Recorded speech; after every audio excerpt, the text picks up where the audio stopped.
In today's video, I'm going to teach you how to turn photo into stencil art in Canva. Stencil art is all about bold, simplified shapes with clean edges. And Canva makes this surprisingly quick using a built-in app called Vectorizer. I'll guide you through the exact clicks and share simple tips so your result looks crisp and ready for posters, decals, or prints. First, open Canva in your browser or on the desktop app.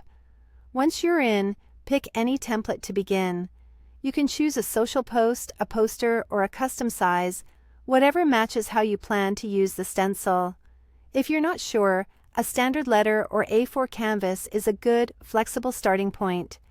Next, head to the Uploads tab on the left sidebar. Upload the photo you want to transform. Images with good lighting and clear contrast, like a well-lit portrait or an object against a simple background, tend to produce the strongest stencil look. After it uploads, insert the image onto your canvas and position it where you want. You don't have to worry about exact placement yet.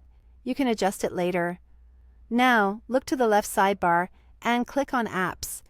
This opens Canva's app library. In the search bar, type Vectorizer. When you see the Vectorizer app, click it to open.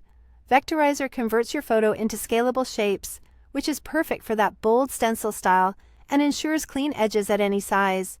Inside Vectorizer, select the image you uploaded and click Start Tracer. Give it a moment to process. You'll see a simplified version of your photo.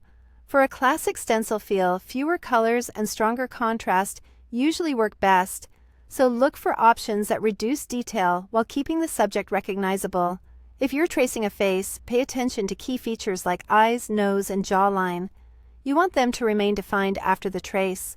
When you're happy with the preview, click Add to Design. The vectorized stencil will pop onto your canvas. From here, you can resize it without losing quality, rotate it, or place it over backgrounds. If you want a traditional black and white stencil vibe, set the fill to a dark color and place it over a light background for maximum contrast. You can also duplicate the vector to test different colorways without changing your original. That's it. You've turned a regular photo into sharp, stencil-style art using Canva's Vectorizer. Keep experimenting with different photos and contrasts, and you'll quickly get a feel for what produces the cleanest, most striking results.